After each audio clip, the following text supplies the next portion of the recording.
Hello, everyone, and welcome back to another AFL Fantasy Fanatics Friday night pre-lockout chat ahead of round 22. And as we were chatting with Tom earlier, you've either not looked at your app all week and then realised you've got 137k or 136k in the bank, whatever Tom said, or you're completely locked in, you're trying to go for top 10, top 100, or you're in league finals. But I think pretty much what this week is dictating is pretty much where you are in the AFL fantasy season. But I'm your host, Bales, and you can find me at BAILSDT across the socials. Still pumping out the content because I've got nothing better else to do. So, joined by a couple of very special guests and a couple of the regular legends that we get on a Friday, especially. And it is a co-host of the AFLW Fantasy Fanatics throughout the season. It is 2024 runner-up in the men's fantasy. It is Tom Hales, mate. Tom, how are you? I'm really good. The 12 months makes a big difference from what I was doing this time last year, sitting at top spot, trying to hold on and spending 15 or 20 hours a week staring at stats and watching players. And this week, I opened the app for the first time yesterday, just before the game, to make sure my players were on field. Well done, Dacos brothers. You did great. And then opened it again, clicked on the trades tab this week, and I've got 137k. Let's do something fun. That pretty much sums up, I reckon, where Tom is at for the season. But a man that's actually doing a bit better than both myself and Tom is a friend of the show, Taezer. Taezer, mate, how are you? Been a little bit since we last chatted, but how have you been?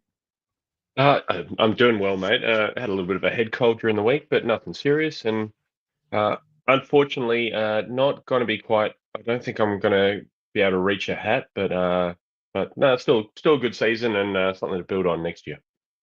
Yep, exactly. I know Guesty's been a bit sick, so it must be something traveling around WA. Just really everyone in general. So it feels like everyone is sick at the moment. So touch wood, I don't get anything children, there. Mate. That's small children will do that. Yeah, exactly right. But boys, round 22's here. So we got 6 more trades left to go in the season. So Taze, I'll go to you first. What are your current plans this week? So you said that you probably can't quite get a hat, but I've kept faith with you that if you have a big week, that you're still very much in the mix. So what are your plans for the last, well, particularly this week, but last couple of weeks of the year to, I guess, give you the best chance possible to try and get the hat? Because I guess you're probably like, well, if we can't get the top 100, then what's the difference between finishing 200s and 300s or something? Yeah, so I would have thought that, although last week I thought, okay, I've got to be unique, I've got to do something different. So I had the VC on Grundy for all of last week. So from lockout until about 5 minutes before the game locked out, Swans versus Essendon last week, and I decided to change to Errol just to be a bit different because I've got to make up some ranking points, and by doing that, I lost 40 points there on the VC. So I decided to take it on by going Dacos because YOLO, and then lost a further another 20 points on top of that. So lost 60 points. And I also lost about 30 or 40 points on looping McCarthy instead of taking McKercher. So, and I'm about 200 points away from a top 100 spot. So I would have been 100 spots, 100 points closer, and 100 points in 3 weeks is doable. So I don't know, man.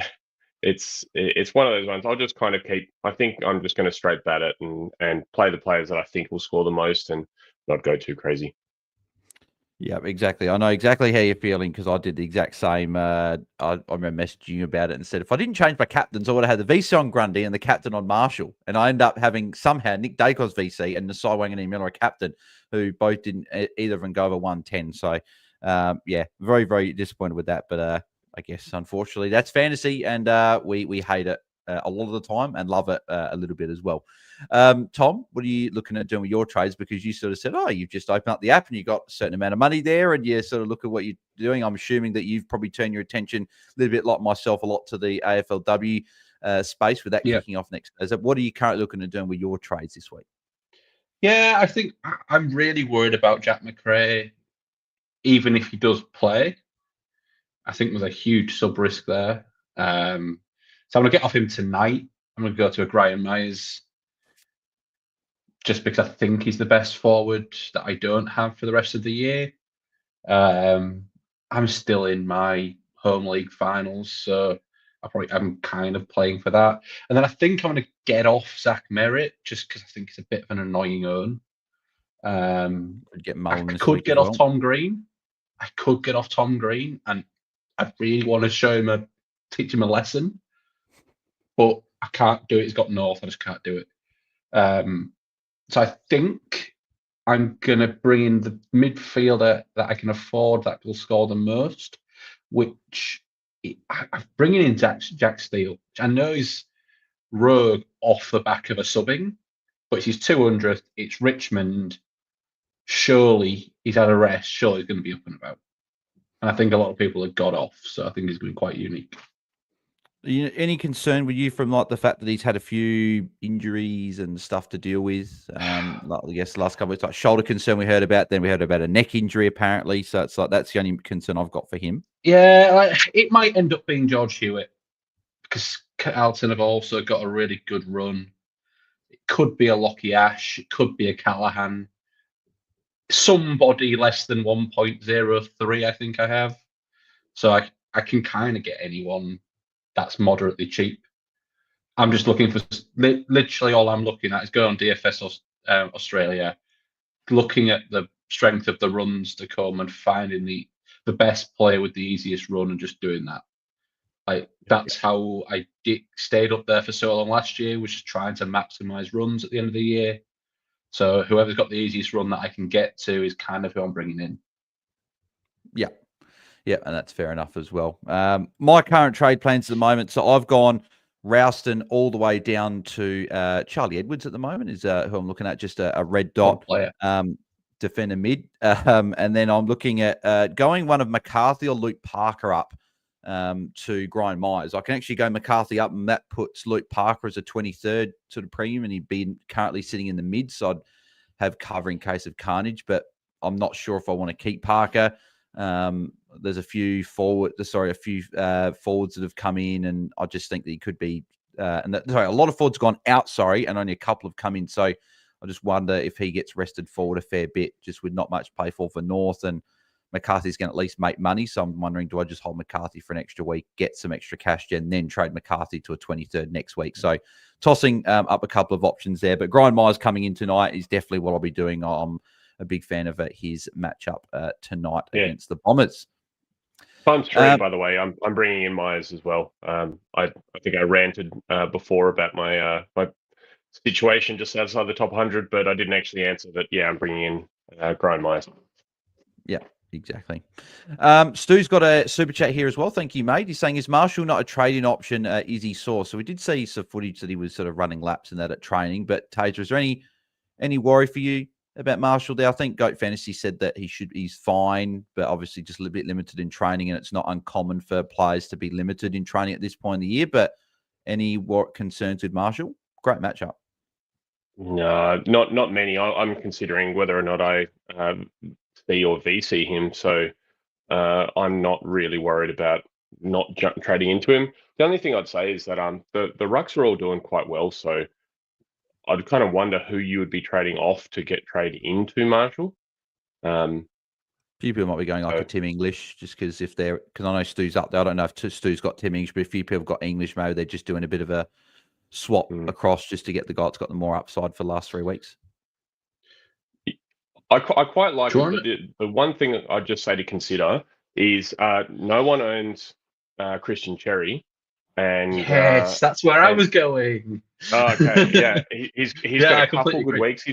His last week isn't great. It's against Riley O'Brien, but his next 2 games, he's got very good plus matchups, and he's going to be unique. He's much cheaper, so that's probably an extra 70, 80, maybe even 100,000 that you could spend on whatever is the other end of your trade, or even just rolling into next week. So I don't mind it. I actually considered. I had a look at if either Grundy or Marshall, my two rucks, if there was any matchups I didn't like to jump, switch them around just to make some cash. But I'm probably going to stay as is. Yeah, 100K. It's definitely a play, right? That people that if you're wanting to make up ground, that's probably the ruck that you're bringing in because he's not owned by anyone. So if you want to make some ground, I think that's definitely a way to be doing that as well. So, and we've also got shout out to Jesse from the Contest Fantasy Footy Show. Thank you for jumping in. He's saying, I don't know, man, pretty much sums up my season, Taezer, not alone. So, yeah, I think a lot of people are like that at this stage of the year. I think if you're not in the hunt for a league final or a top 100 hat or a rank where you're really trying to hunt that, I think a lot of people are like, we'll just don't know what we're going to do. We'll see what happens throughout the week as the weekend goes on. But let's go through captains for you ahead of round 22. So a bit of a late night recording last night for captains after that game last night. And my captains for this week. So I've got Nasai Wangani-Miller sitting at number 1. I just think against Richmond, he was on a ton at three-quarter time last week, and I think Richmond, he'll be able to continue it and go on with a big score. Some pretty good scores against Richmond recently, 112, 95, 127, 103 from Nasai in his last 4 against them, and obviously 3 of his last 5 he's gone over 145. So like him as a captain option this week. I still do have Ryan Marshall at number 2. I thought about dropping him down slightly, but I still think he'll be okay. His last 4 against Richmond, 123, 140, 136, 131. Very, very good history against Richmond. And him and Nate just shake hands and just go, yep, let's put out a good score for each other. And they end up going pretty well. So Marshall at number 2. I have got Brady Grundy at number 3, probably a little bit higher than most other people have got him. I just think apparently it's going to be slightly wet, so it could be a lot of hit-outs, but I just think Grundy against Darcy Fort, no Laddams in the team, no Oscar McInerney. I just think this is a prime matchup for the Ruck Pig to continue his form, and I think he's averaged 130 over his last 10. So, and I think 9 of his last 10 have been over 120. So in ridiculous form, I think he's a really good captain option if you want to go the VC on the St Kilda Richmond or the Essendon Geelong game, which is where my number 4 and 5 come from. So that's Bailey Smith at number 4, Max Holmes at number 5. Baz went 136 against Essendon earlier this year, and Max Holmes 131. So I think both have got the ability to hit massive ceiling scores tonight. So I think both of them are really good VC options. Got Gawn at number 6 against English. Good history against him. 136, 137, 113, 133. So I think he'll have a strong score. And off the back of Goodwin being sacked, I think the captain will come and have a pretty big game against Tim English. We've got the Bont at number 7. A bit of a mixed bag against Melbourne in his last few. 135, 90, 99, 125, and 100. So, but we know the Bont is in pretty good form. Dogs need to win every game from here to make sure that they do get in the 8. So I think Bont will put up another good scoring lead from the front. I got John Dawson at number 8. So a little bit... Actually, no, hang on. Sorry. No, I adjusted the order. Sorry. No, never mind. That was the order from 2 days ago. Top 5's the same. John Dawson's at number 6. I bumped him up. Thought it was a little bit low having him at number 8, but I don't have him in the top 5 because I just think 10 minutes to go, 5 minutes to go, if the Crows are up by a bit, I could just see him being rested like he has done a few games. So I had him at number 6, Gawn at 7, Bont at 8. So it was just Dawson up a couple of spots there. I do have Big X at number 9, as we mentioned, him as a trade-in target for some people. Against GWS this week, I actually think he has a pretty good game and goes really well. So Tristan Cherry, number 9. And I've got Jack Sinclair at number 10. I did have Rowell in there, but I put Sinclair in. Good history against Richmond, 134 against them early this year. I think he goes really well in a matchup. So, Taezer, what are you doing with your VC and C this week?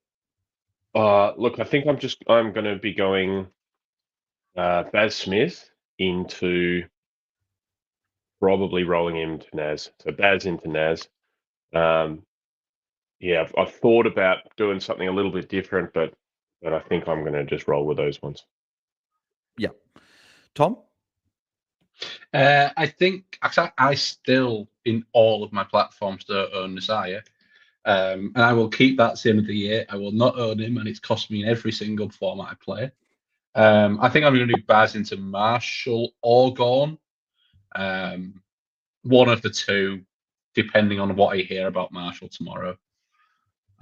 Before the game, if he's up and ready, I'll probably just go Marshall. I think he's fun, and I'll get to watch that game, and that's kind of how I'm going for the rest of the year. Do I get to watch it? Yes. Oh, I'll captain someone in that game. Yeah, mate, that is fair enough. Yeah, I've currently got Nasai VC into Grundy. That's my current plan. I'm scared not having a Baz or a Holmes VC tonight just against the Bombers. So, like, knowing me, I'll probably make a last-minute change, go Baz VC, then go into one of Nasai or Grundy. So I'm still weighing that up. I've been weighing that up all week. Is it Baz VC into one of the other guys, or is it just going Naz into Grundy? So I'm still weighing that up. Yep, I guess we'll see where we end up with that one. We'll just quickly chat about, well, there's not really much to chat from last night, other than the fact that don't know what Craig McRae's doing, moving. I had this discussion with you, Taze, about Josh Dacos. Don't know why. I know he's an All-Australian wingman. I get that. But he nearly won the game against them for Gold Coast, and he was in the midfield, and he gets pushed out, and they've got guys like Still Side Bottom, Scott Pendlebury, Ned Long, Tom Mitchell. Like, they're all essentially the same player. They're not quick. They're good players, but they're not quick enough. You need some speed in there, and yeah, Josh Dacos being shunted out to a wing, not even half back, was just incredibly interesting. And then Dan Houston off a half back getting all the ball, but just I don't know where the Dan Houston of the Port Adelaide's gone. He's just completely disappeared because he was shocking again last night. And Nick Dacos didn't do much better. I heard that he's been sore throughout the week and everything like that. But 88 points. He was a top scoring. I think he was a top scoring player for Collingwood last night. So obviously they got beaten pretty badly. But then Dylan Moore with a 91 is probably the only other real fantasy relevant one. He had a really good first half, but pretty poor second half. But 91 the forward line is, I guess, something that you take. I think Sicily turned up as well. I think Lloyd Meek obviously was great with 3 goals. So if anyone's traded Meek out, that's fantasy, unfortunately. You trade someone out, they put up a massive score on your head. So, yeah, boys, did you have anyone from last night? Taze, I'll start with you. Do you have anyone from the game? Just the Dacos brothers. And as I've kind of said to you, I think Dacos going to the wing was probably more an example of kind of how the first half was going. Because if you have a look really clear, even on his heat map, you can see his first quarter, he got 5 CBA. Josh Dacos got 5 CBAs and was right amongst it. But they were, it wasn't getting it done. He wasn't getting the clearances. They weren't winning.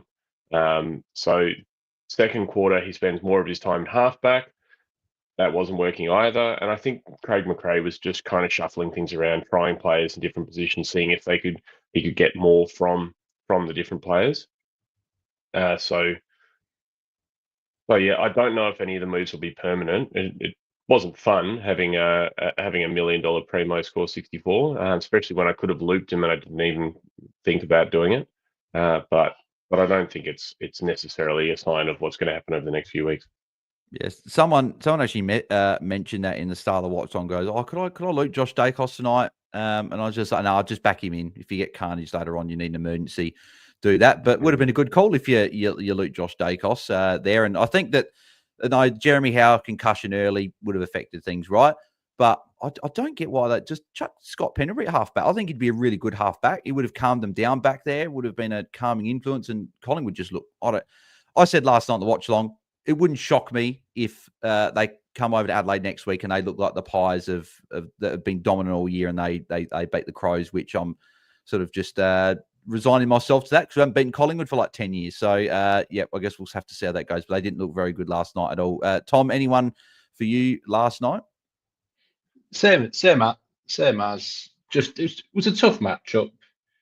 I wish I'd have looped it, Josh, but I didn't. So I just got the 2 Dacos scores, which I think the majority of people will have. Yeah, so. Yeah, exactly. Yeah, I got both, but Josh Dacos is actually quite unique compared to a lot of others. I think someone said it. I don't know exactly what his ownership top 1,000, top 100 is, but I don't think it's necessarily too high, unfortunately. So, yeah, that's why I was very, very angry last night. So, and then my card didn't work at Hungry Jackson McDonald's when I wanted some dinner. So that was fantastic as well. Matt D's got a super chat here. Thank you, mate. Question below. Love your work, lads. Thank you, mate. So, question here from Matt is close to a hat after a 25-12 last week. Massive week there. Option 1. So I'll go Tom for you for this one here. So option 1's McRae and McKercher to Cameron and Dunkley. Option 2, McCarthy to Jeremy Cameron, looping with McRae and Petrarca. And I'm assuming it's a rookie downgrade with the other one. Or 3, McRae and Petrarca to Cameron and Darcy versus no Lever and May, or the Thrill Seeker with no Tex versus the Eagles. So any of those, what one of those 3 options do you like the most? I think number 2. I agree. Purely because I think you've given yourself an opportunity to get a really strong 23rd in the forward line, which is great. I think 3 weeks out, he's still too far out to be. I'm not saying Cameron and Darcy are like bad and they could be great for 3 weeks, but I'm not 100% on going for these players this far out as on-field have to score options. Maybe I'm being a bit of a disservice to Cameron and Darcy there, but if you can get 23, you can get that bad score off wherever it comes. Yeah. I think Darcy's probably one I'm more happy to have for threes because I think he had the one score below 74 in his last 6, and that was against Sydney at the SCG when that ground was all cut up. But besides that, it's been really good. I think I probably agree with the Jezza on field just because Sydney next week's a bit of a scary matchup. And Taezer, we had this discussion when we were messaging each other early in the week, and that said that he was playing so deep, Jeremy Cameron, that he was literally only getting kicks and then shots at goal. He wasn't getting up the ground, getting those +6s. Like against North Melbourne, obviously went the 150 with 11 goals, but he got up the ground as well, got involved. Whereas last week against Port Adelaide, he was just pretty much deep forward. He was essentially getting tagged by Lachie Jones, as he said post-game. And you sort of wondered that, do Essendon, Sydney, and Richmond go, well, if we can't win the game, let's just stop Jezza from scoring a bag on us. So is that a worry for you for those people that are putting, because I think in Matt's case, he's going MacArthur, Jeremy Cameron as a 23rd. Is it a worry for you? A 23rd, I think it's perfectly great. I think it's great play, but as a 22nd player on your field, is that a worry for you? I love Jeremy Cameron as a 23rd premium. That was a trade I've been looking at all week. I think he's a perfect candidate for that, especially with the early game this week. I would feel really nervous with him as a 22nd kind of, or like an F6, just because his deviation between this week and next week could be huge. In that role, he had 8 disposals and 6 goals for 82. So, like, it doesn't take much for that to be a really low score. I mean, you can see the upside in that if he moves up the ground, he could get really involved. But I don't think that's what Geelong's going to look to do, is get him involved. I think they're going to look to just camp him at full forward and flick the ball to him whenever they can. Like he's only gone over 82 twice in his last 6. He has the 157 against North Melbourne, great, kicked 11. 117 against Richmond, which I know he does play in round 11, but the other scores are 37, 51, 79, 82. You want to avoid that 37 and 52 as far as possible. And yes, he does have 2 really good matchups in this week and then round 24 against Richmond. But that Sydney game where you might have to play him on field, that's a bit nerve-wracking. Yeah, it's a good shout. It's part of me almost thinks is Sam Darcy a better pick as an on-field option for the next couple of weeks, because he's got Melbourne with no May or Lever, and then he goes West Coast, and then you go him across to Jezza if you don't have the 23rd premium there. So that's part of what I'm thinking. But tonight, I think Jezza is going to go pretty well against the Bombers. But wouldn't be shocked if Jaiden Laverde plays that Lachie Jones tag role where he just follows Jezza everywhere and doesn't let him get free. So it'll be interesting to see what they do tonight and seeing how Geelong go, and if they are Jezza focused or if they're Geelong focused and just trying to get the game won and get that percentage up. Because if they can catch percentage up and the Crows slip up against Collingwood next week, they can get top spot if Brisbane was to lose another game. So there's still plenty to play for Geelong for the remainder of the season. We've got another super chat here from Stu. Thank you, mate. Saying Goulden or Callaghan, or do I just flip a coin? So, Tom, what are your thoughts? I'm probably Goulden here. I don't know if I love the ceiling necessarily of Callaghan, but what are your thoughts? I'm Goulden all day, all night, and all the next day, and he's got a pretty decent run. Goulden's just a better fantasy player than Callaghan. Well, that's just Callaghan's a better super coach, like great, but he was everywhere last week. He got an 89. Like I still won't forget that game that he played against Collingwood in opening round, and he had a 120. And watching that game, everyone said that's one of the best games they've seen. It's the best game I've seen him play, and that should have been a 150, but we just know Callahan's not the Dunkley, he's not the Bont, he's not the Dawson, he's not the fantasy accumulator that can, and like Goulden as well, where they can rack up the marks, rack up the tackles, get the touches. He can have 30 touches, 1 mark, 2 tackles, and a goal for like a 95, 100. Like that's sort of the player that he is. He's a lot more of a better real life player, so a better super coach player than fantasy. So I'm Goulden. Might be a little bit wet up at the Gabba on Saturday, but he scored a 114 against the Bombers last week when it's a bit wet. So I think that'll be fine for you. What I will say, Stu, if you're near a hat, don't think he's you're trying. 48, I think, pre-round. Oh, fabulous. Well, great season. Well done, mate. Don't think you have to be unique for the sake of it. You're trying to score the most points, right? That's the aim. It doesn't matter if everyone owns them or doesn't own them. You're just trying to score the most points in your side. So if you start taking, especially from 48, you probably can't reach the prizes. The only thing you probably can do is drop out. So don't kill your side by bringing in 5% owned players in the top 200. That if they go badly, you're cooked. So I think Goulden is the better fancy player, probably the higher owned, and I think will score more. I think he's definitely your option in that. Yeah. Callahan might outscore him this week just because of how strong that North matchup is, and Goulden plays Brisbane, which probably won't be a great matchup, but like the 2 weeks after, Goulden should do really well. Coast. Yeah, I think you go quite well. So, yep, I'm Goulden as well. So I think we're all Goulden here. What do we got here? So Jack says 2 of Ash, Whitfield, and Myers. Thanks, lads. Ranked 1800, so trying to get inside the top 1K. I will go definitely Myers as the one. Well, it's probably going to be a bit of a slightly hot take, guys, but I think I'm Ash this week over Whitfield. I think Constanti goes to Whitfield this week. That's my worry. I don't think he'll go to Ash. Like when Whitfield and Ash are standing there, you're going to go to Whitfield. So I think I'm Ash and Myers this week. Plus, as well, if you're trying to get in the top 1,000, Jack, you need a bit more of the unique play this week. So I think Ash over Whitfield is. And if Whitfield drops a lower score, not a 60, but like an 80, 90 score, and Ash goes 110, 120 again, that could be a big difference. So Taezer, would you be agreeing with that? Do you think maybe Whitfield gets some attention? I think Calvin said last night as well that Whitfield, North Melbourne, are his worst team to score against. I think he's had 2 of 9 career tons in his career against them. No, I actually thought that was good analysis there. The only thing I was looking at is how much more Lockie Ash is. He's 50 grand more than Whitfield, so it's not really breaking the bank. I do probably think that Whitfield will end up scoring more points over the last 3 weeks, but maybe only marginally. If you're trying to make some inroad, maybe Lockie Ash. I don't hate it.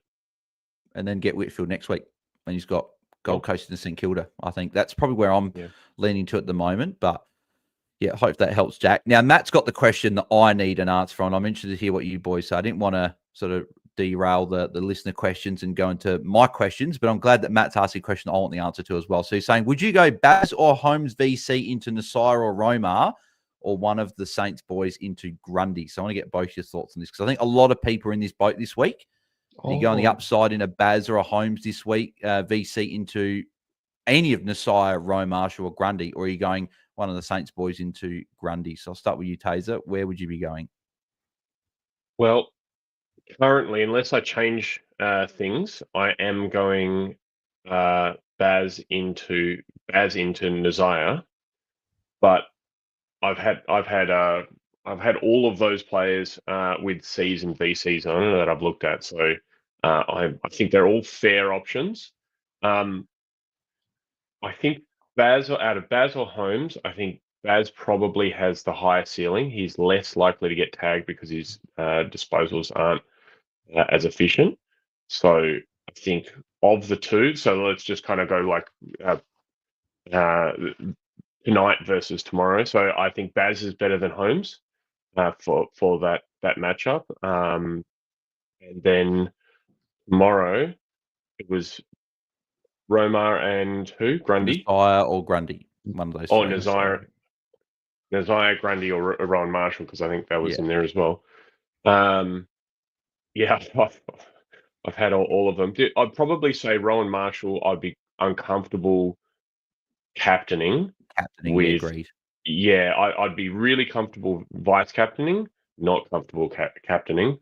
And I think Grundy's probably going to be really solid without being a huge, ceiling 130, 140. So I don't. Now that I'm talking through, maybe something like Nazire or Romar into a Grundy. That's pretty safe. Yeah, Tom. I think all that reasoning is great. However, I think I would do Baz into Messiah. I think Baz has a chance to go huge tonight if he wants to. If he feels like the door's open for the Brownlow and he could do a little 3-pointer and like tonight could get really, really messy if Geelong wanted to. And I think you've just got to. I think Messiah against Richmond. Jack Ross might try something, but no. Oh, no. Uze said they don't tag. Says it ruins their structure, which I think is a lot of shit because he tried tagging Zach Merritt in that game, and I remember watching it closely, and Jack Ross didn't leave his side, so he might tag. Who knows? I think I would do that, and I might be biased. I also don't have Grundy, but I just think Essendon is so weak. Yeah, you're gonna watch tonight and hate it, and I know it's not a good reason. I know it's not a good reason. No, but I think because part of the while I've been chatting, I think I've actually started to lean more towards the Baz VC into Nasai, which is what I had at the very, very beginning of the week. Just because your VC is meant to be going on a guy that you think has got the highest ceiling of any player that you've got, right? That you want the VC of like the big ceiling play, and then the captaincy on the safe play. I'm not sure. Like the thing with Nasai is that he's obviously great, right? But Baz is the same player as like the Bonts and the Dawsons and the Dunkleys. He can rack up the tackles, he can rack up the marks, he can kick a goal or two, and he can get a lot of the ball. Whereas I feel like Nasai can get a lot of the ball and kick goals, but I don't know if he's going to rack up the tackles necessarily. And if Richmond are like, well, we're not going to tag him, but we're going to make sure we're aware of him, he might not get those open +6s a lot. He might get a lot of like what the way he did last week, where he had 35 touches, but only got 2 or 3 marks. So I think he's probably better captain call. So that's what I see midfield Wang being. Yep. Lots of disposals, elite, maybe a couple of goals, but he's not the cheap +6s. Yeah, so he got that 140 couple. Yeah, that 140. He got the 140, but that was 4 goals with 140 and 40 odd disposals. Like he didn't start stuff all the lines. Yeah. So it's like part of me thinking, well, it's almost this. I think the safest play is probably going VC Baz into Grundy because the ruck's not going to get any attention. There's no tag. I think it's the safest, but I think I'm starting to lean more towards Baz VC into what you've got is lots of great options, and there'll be an optimal way, but we're literally splitting awesome to awesome. Yeah. Honestly, I would just go with your gut. Yeah, exactly. Yep, not a bad shout there. Apparently, some guy said pre-game, so one of the guys in Hat Chat League 6, so shout out to Austin, who jumped on the pod a few weeks ago, said that apparently they chatted to, who's this, one of the Essendon assistant coaches, and they said they're putting things in place to stop Jezza. So I guess we'll see how that goes. As you would. Like, you don't want to be, like, as you would. Like, you don't want to get beaten by, like, Jezza kicked 10 goals and you only kicked 7, and it's like, well, Geelong won by 100. And you get beat by 100. And like, yeah, exactly. So, yeah. I actually think that the whole Jezza thing, I know there's a bit of concern that it could be too Jezza focused for Essendon scoring. I actually think it could go the other way. I think if especially with Chris Scott talking Jezza up, and everyone's focusing on Jezza, and no one's focusing on the fact that Shannon Neal, I think, kicked 3 or 4 goals in the last few weeks. Like he's going to get the second defender. He might not even be marked at times because they're just going to be double teaming Jezza Cameron. So I think it could actually work well for Geelong kicking bigger scores because everyone's so focused on where's Jeremy Cameron and the other players are getting into space like Jack Martin. Yeah, exactly. That was pretty crazy. All those Yeah. owners are so kissed. Yeah. Alrighty, well, let's get through a So heap more questions because we spent a fair bit of time talking about that. sorry. But I think it's a big topic of the week there. So I think hopefully that chat through with all that helps with captains this week. So I think it's a big call for a lot of people to make. So the next question, so Moonboy saying smash up the like. So yes, if you are tuning in live or on the replay, all you got to do, there's a thumbs up button on the stream. All you got to do is go to that, tap it once. That's it. All you got to do, and it helps us out a whole lot. So if you want to do that, that would be very, very much appreciated. Where we got here? So there's a lot of chat in terms of all that, the captain stuff. So Larrett177 says, should I loot Rosie or Butters for McCarthy in the midfield or just play straight back and keep McCarthy on the bench with the emergency on him, Taezer? Where would you lean there? Sorry, mate, I missed the start of your question. Can you ask again? Should I loop Rosie or Butters for McCarthy in the midfield or just play straight back and keep McCarthy on the bench for with the emergency on him? I think I'd probably just keep McCarthy on the bench for that one. I think Butters and Rosie probably should be higher. They're not Freo unlikely to tag either of them unless they really get off the chain. We won't go in tagging. We might send Jagger and Mira to him. Yeah. And I just think that it was different last week. You put the emergency on McCarthy, take that score, but you're going into McCarthy against Adelaide at Optus, which obviously is a little bit better for West Coast, and apparently it's going to be a little bit wet as well. So I don't love going into McCarthy. So yeah, I think I'd keep him the emergency this week as well. Stu saying Dawson going for you can, but you have to have Edwards. And I think only Edwards is a defensive mid red dot for Adelaide. So you can just, if you get a red dot, just chuck good point. McCarthy in there. Yeah. You have to have a bailout in case of a red dot. Yeah, that's fair. You can. There's nothing stopping you. But you're probably taking the Rosie Butters score because it would have to be a less than 60. Have to be less than 7. Yeah, I think less than 70 would be right. I'd probably do it. Yeah, less than 70 or something like that. It's also Duggan's 200th. Like, they're Could be a going lot to of be kick-ins, chipping yeah. the ball to Duggan as much as physically possible. Yeah, and the thing is, Marek being there taking a lot of kick-ins as well now, Duggan taking kick-ins. So McCarthy hasn't got those kick-ins to get that floor base build up. So as an Eagles fan, do not get me started. Yep, that's all good. We'll keep going. Stu said Dawson going for the Brownlow. Well, he's got a big chance because Dacos won't be getting any votes from last night. So I think Anderson's going to get some attention from Cooper Lord. So if he gets clamped, Dawson's got a chance to probably get another 3-vote game like he did last week. So yeah, I'm fingers crossed he's going to go for that. But I know for a fact that him and the Crows wouldn't care about it. I wouldn't imagine. Jesse, Contest Fantasy Show again, has got another one here. So Jeremy Cameron versus Manna. Is Manna the Geelong forward you kind of want? He seems to need a bag where Manna is scoring regardless of goals, similar upside as the 23rd primo. So Tom, if you had to pick one, is it Jezza for the upside as the 23rd primo, or do you think Manna could be the 23rd primo? I think I prefer, as a 23rd, I think I prefer Jezza because I want the pop ceiling. And I'm just kind of feeling while I look on what Manna's scoring's been. He did have a pop 144 a couple of 3 weeks ago, but he's only had 3 tons for the year. You're kind of looking for that real ability to pop as a 23rd. And I think Jezza has got the ability to 2-kicker bag, and they're trying to get him 2-kicker bag. So as a 23rd, I want the ceiling of Jezza. You can make the narrative really easy. Yeah. You can go you can understand how he's going to get those points and score a lot. Manna's been great, and I wouldn't mind Manna as a 20. I probably prefer Manna as a 22nd. Yeah. I agree, but Tom, you said a couple of 3 weeks ago. So was that 6 weeks ago that Manna did the 140? Or all right, Bales. All right. We'll go to the next. I think I said a couple or 3 weeks ago.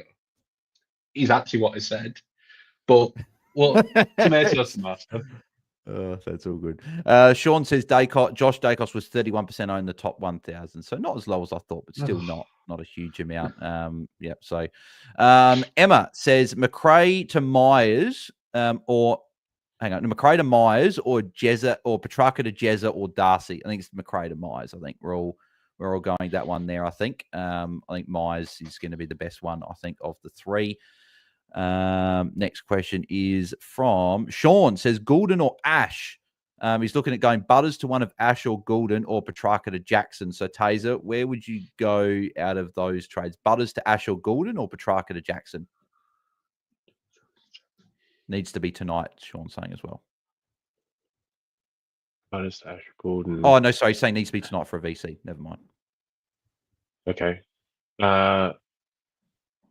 Petrarca to Jackson. Yeah. How bad has Petrarca been? I don't own him, so. Who's that? Has he been like? Yeah. How bad has Petrarca been? Like real? He's had three tons since like round 9, and it's been like a 105, 105, 104. There's been only one other score since round 9 in the 90s. Stinky. So he's been 70s and 80s a lot. Oh, and that run's stinky too. The thing that's throwing it up for me, I probably would say Petrarca to Luke Jackson. The one that's kind of just holding me off that is we don't know what the new what Troy Chaplin's going to do with Petrarca. So he could keep him in the role he's had for the last few weeks, which is as the 4th or even 5th midfielder, having low CBAs, or he might throw him in the guts and release him, so to speak, and let him be kind of prime Petrarca. So that's hard to tell kind of what he's going to do. If you assume he's going to keep it the same as it's been recently, then I think I probably like Luke Jackson, who's been in unbelievable form and is basically playing as a midfielder or ruckman. Yeah. The one thing I would say with Sean, though, because I know for a fact that he's in and around your rank, Taezer, so in and around that top sort of 200, 300, probably feel like that changes it to, I'd probably go Butters to maybe a Lockie Ash and then get Goulden maybe next week, just because Butters, if he gets any sort of attention, might put a low score. Butters is so highly owned that you need to take that punt. Does that change that, Taezer, do you think? Maybe. I think Butters will be okay. Like I don't think he can have a real ceiling score against Freo, but I don't think he's gonna. I don't think he's gonna drop a real egg, but we'll see. Yeah, I know exactly what Tom's laughing about because we just got the notification from AFL subs and late changes. Late change. No surprise, Geelong have made a late change. Jai Clark is in and Jack Martin is a late out with Jai Clark and Jai Menzies, the subs for tonight. So if anyone was wanting to hold Martin for another week, you'll have to make that trade tonight. At least that's a good question from Yeah, Casey Johns, good question here. What's the line for the VC tonight? Is it 120 this week with so many of these good options, or is it still we just like it's 110? If you get a score over that, then you take it. Be safe, or very team dependent where your ranks are, all that sort of stuff. Situation dependent. Yeah. I think it's 115. I think I would be if I was in the 100. It's probably 110. Like if I was Stu, I think it's 110, and I'm locking that in. I'm not going to get hurt by getting greedy. If I was someone in Taser's position, I'd probably be 120. Yeah. Because you need the score. Yeah. Jack also saying as well, Mullen obviously not being the sub man, he merits a must trade, and I would agree with that because I think he would Merrill Cobb attention I think he will. I think Geelong will try and get Mullen ready for in finals, just keep doing it. And if it's not a Mullen, it'll be an Atkins. If it's not an Atkins, it'll be an O'Connor. Geelong have got 3 guys that can all do a job. I'm just worried that and Merritt did get tagged. I think it was by O'Connor last time they played at the MCG. And he ended up getting to a 90-odd with a good third quarter, I believe it was, from memory. Okay. DK2000 says, Steele, Hewitt, or McCluggage for Flanders. I think for me, it's definitely Hewitt out of the 3. Steele just worries me. I know it's his 200s, but it just worries me with that neck shoulder. And then McCluggage, I think you're not touching because I think with Neil out, Jordan will definitely go to a McCluggage, I think. So and the hardest run of any midfield for the remainder of the year for Brisbane. Yeah, exactly. They are the hardest. Lachlan Barrett says Young and Flanders to McRae and Filippo. Oh, geez, I'm not sure if we're doing that, but obviously Young and Flanders, you can't obviously do a huge amount. Taezer, where would you go if you had Young and Flanders? Well, actually, you got to try and get rid of both. Are you taking a chance on Filippo against Richmond, then Essendon? Or I wouldn't be shocked if he was a sub. Or do you think this is maybe a play where if you've got Flanders, do you just go Flanders down to Jai Farah for a week? Just get Jai Farah in, bank a bit of money, and then you can probably go Young to a decent premium, and then you can fix up Farah next week, maybe to a Sicily. Oh, I'm just having a look at how much they're worth. So how much you're playing with. So 680 and Flanders. You might it's about 1.4. It's about 1.4 you've got to play. So if you get Jai Farah, you can probably get a player that's like well over 900k, like nearly probably $1 million. It's probably where I'm leaning. Yeah, I probably would do the rookie. What was Farah playing? Where was Farah playing? Still defense? forward. Still forward. I mean, who are they playing? They got Carlton. I mean, he's got a 70 and an 88 playing forward. That's what I mean. He's got negative 20 break even. If you're trying to upgrade that position again next week, get someone that can at least make your bulk coin this week, and then you've got more money to play with. Yeah, maybe I would have used the time machine and got James Sicily last night. Yeah. I don't mind Filippo, just because of the matchups. Yeah. Yeah. I'd go Farah because at least you've only got one player you got to trade. Whereas if you just get two suboptimal players, you're getting two guys you're not sure about. Yeah. Give me a minute and I'll try and find, if he doesn't want to do the rookie, I will try and find like a super alternative thing to go for. Yeah. I've got you one that's fun. So just go Jezza Cameron with the forward. And then that gives you, that'll give you about 650 as a defender. No, less than that. 550. Okay. No, that's not. It's super. Give me 2 seconds and I'll come back with once another couple of questions in the meantime. So TZ128 says, "Hey fellas, got Teakle and cashing out McCarthy. Do I go Teakle up to Jezza and bank cash with 252k, or go all the way up to Dunkley?" So obviously going Teakle all the way up and going McCarthy down on the bench. I think I'm Dunkley still. Yeah, Dunkley. Lock Dunkley in, I think. Had a good score against Sydney this year. So, I'd be going Dunkley there. And unless you've got a rookie on field or a Flanders Young you got to fix up next week, and that 250k will be important, I think go get Dunkley.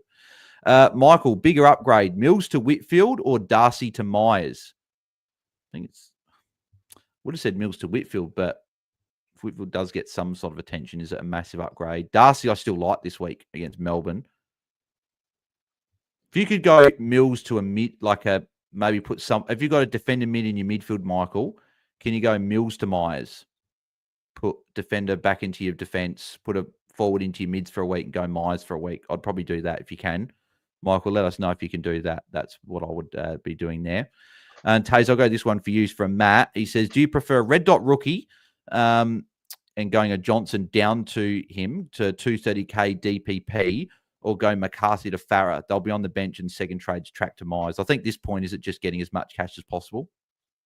Yeah, go 230 regardless, whether it's someone like Jordy Payne, I think his name is, or Jordy Payne, or even a red dot that's useful for looping. I don't know the rest of your bench, so I don't know how much you need a heartbeat, but don't pay up on the bench. Yeah. Jack saying trade Warner. Jack saying, hang on, I'll just answer on Jack saying trade Warner or Mills. I'm trading Mills because I think he's a little bit less further away from the top six than what Warner is. Warner's still in the mix for a top six forward, but Tom. Right, I've got a list of players that are in and around that a mixture of these, and these are minging. But if you don't want, I would do rookie and $1 million player, right? I'd do Farah and whoever you wanted who's $1 million. If you wanted Yep. 2 players, you have the likes of Sharon Neal versus Essendon and Richmond in 2 of the last 3 games, 683. Alex Davies at Gold Coast, who went 112 2 weeks ago, went 50 last week. So maybe I wouldn't go there with one. I wouldn't go there with Took, but I like the first. Jake Riccardi with no Jesse Hogan this week. 2 fairly easy matchups for GWS over the next 2 weeks. He's 714. Harry Mackay is about 750k. Someone who's averaged for a season 80 plus, scored 90 last week, getting back to his best. Decent run for the rest of the year. And lastly, just for DC, Connor Buderick. He's got a last 3 average of 81, and he's down at 547k.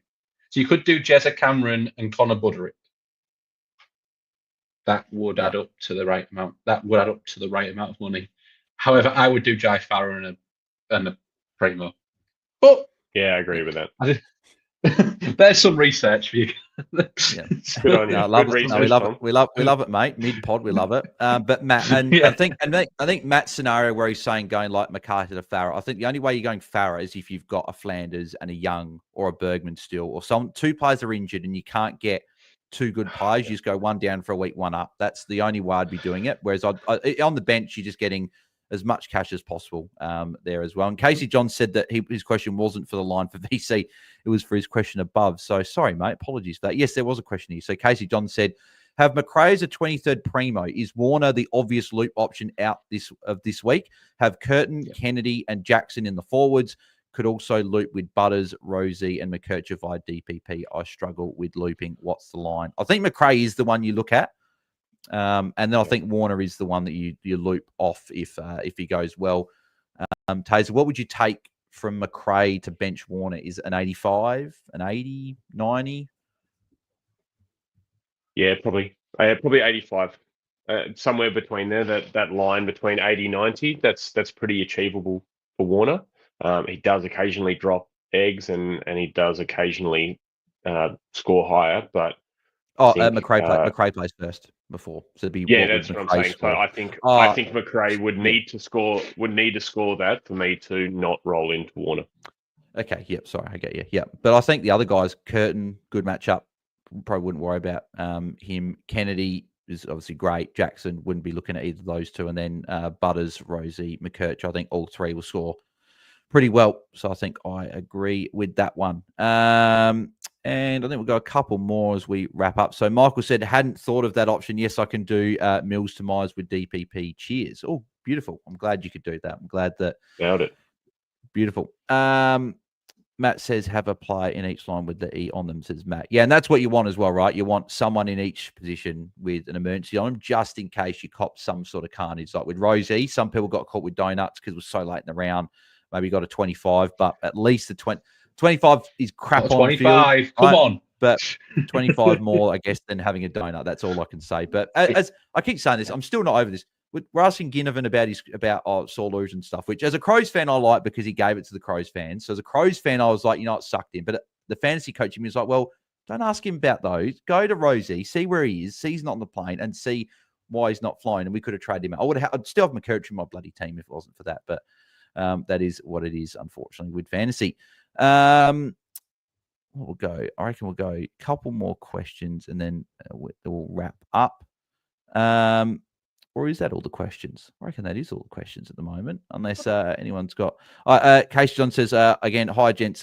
Looking at Newen or Billy Wilson as my downgrade gets me Flanders to Myers there. My round 4 rank 55k. Today's rank 4597. So very nicely done, mate. That's a big climb from round 4. I think you're just getting. If you need someone playing, it's probably Jordy Payne at 230k. He could be the sub, but yeah, Newen will play. Care, right? Yeah, you don't need care. You don't really care, right? So probably just go Jordy Payne. Save the 1k because in case you fall 1k, sure your trades next week. Just tick that off. XD Rippo says, do you tick off Will Ashcroft and McRae to Myers and Cameron? Taser, do you tick those 2 off? Ashcroft and McRae to Myers and Cameron. Yes. If you're not playing, I think it's funner, but don't hate it when you don't see Cameron for swathes of the game. Probably next week. Yeah. I like the outs. McRae's got tough matchups, and Ashcroft has tough matchups, and McRae has just been sliding out of that midfield mix. He's low time on ground, low CBAs, and I think that might even increase as they try and explore the other players on the list, and Steele possibly gets fitter. So I love those outs. And Jezza and Myers, you get the week. Jezza and Myers. Yeah, probably. That's pretty fun. I don't think you can get. I don't think you can get anyone better for Jez's price. Sam Darcy's the only one I'd consider maybe over Jezza, just because if you've got him on field as not a 23rd primo, you get the 2 weeks. Hewitt, but if you might be able to get George Hewitt. Yeah, if you get Hewitt and Myers, that would be the best. You get to chair the 100 because you're going to want those 25 goals. Yeah. Figsy says, "Hey Buzz, can't go Smith VC because I might need to change my trades because of McRae. So Nasir into Grundy or Grundy into Dawson. I'm Nasir into Grundy. I'm a little bit cooler on Dawson's fantasy score this week just because I just see this West Coast game as if they're up by a lot. If they're not, if it's a closer game than what people expect and it's within a few goals at 3/4 time, he probably won't rest as much. But I just think if the Crows been playing the way they have been and it's a bigger lead over 5 goals, I just see Dawson rest in the last 5-10 minutes, which means instead of that being a 140, it could be a 115, 120. So if you're happy with that, then you can go for it because Dawson scored 114 points in 3/4 last week after quarter time. So, but I just think Nasir into Grundy's for me the one that I'd be going there. I question why the trades means he can't do the VC.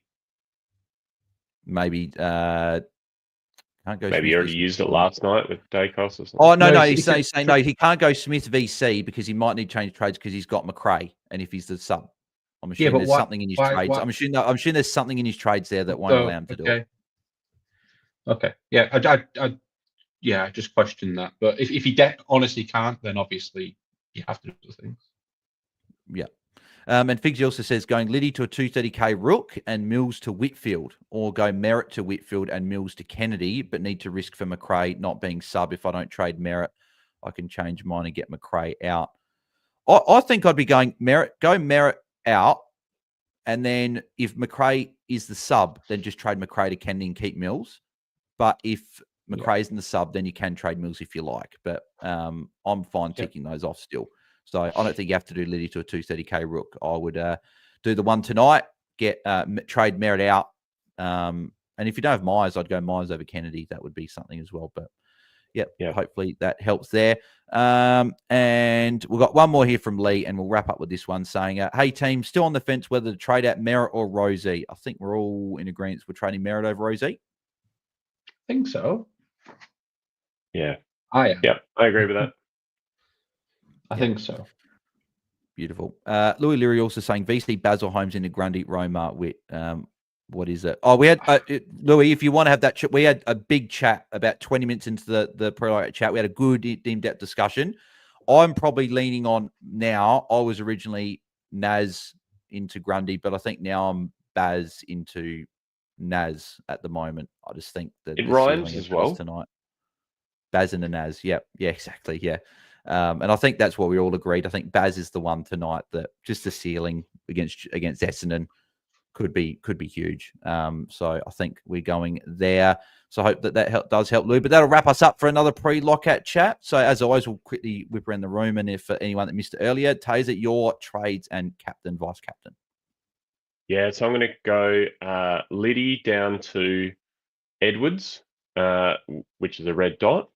Allows me to go McRae up to Myers and gives me 150k for next week.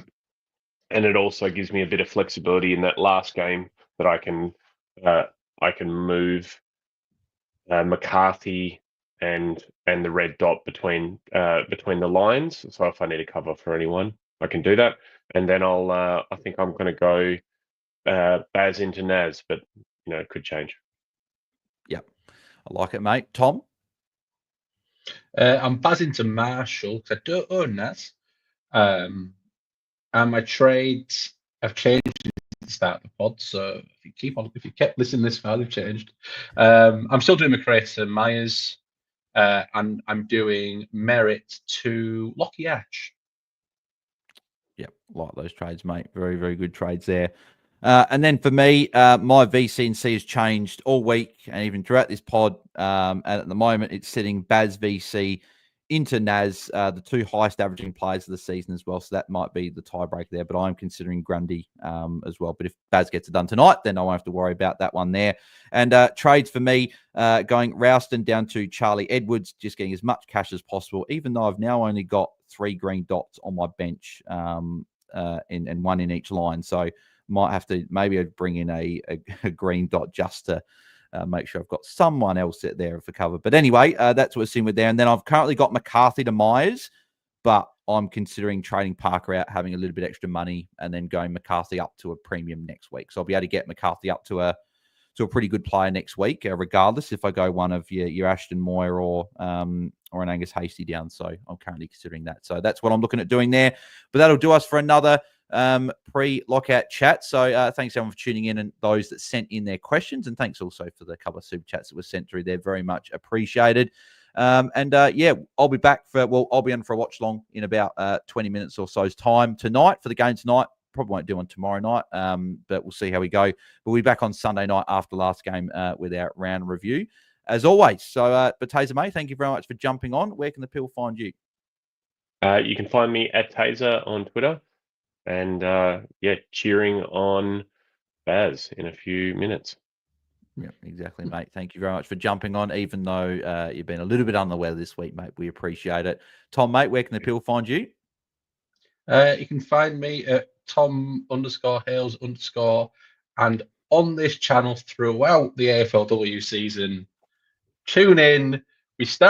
Season starts on Thursday. Pick Ebony Marinoff, pick Bonnie Too Good, and then go and pick the rest of your side. I hope you have a great end of the men's season and a great AFLW season too.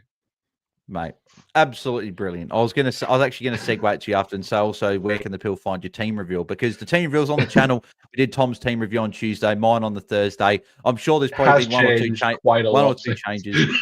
Exactly. But that is, I guess, probably the backbone of what our teams are going to look like, with a few sort of changes on the outside. We did talk about that as well on our team reveal. So if you want to check those out, make sure you do. We'll be recording a pod with Liam, actually, after our round review, chatting a few things AFLW Fantasy. So that'll be coming up on Monday. So stay tuned for that one there as well. And you can find me at BAILSDT across the socials and us at AFL Fantasy Fans on X. If you are tuning in live, go click that thumbs up button on the stream and click the thumbs up. Helps us out a whole lot. And also subscribe to that channel if you haven't already. We're on our way to 5K subscribers. So if you can get us to that goal and haven't subscribed, make sure you do. We've got plenty of content coming for the rest of the men's season, along with the AFLW season as well. So looking forward to all that. So thanks, Taezer. Thanks, Tom, for jumping on. Thanks, everyone. Go smash out a big score this week. And we'll catch you guys for our round review on Sunday or in the watch long tonight. So thanks, everyone. Have a good weekend. See ya.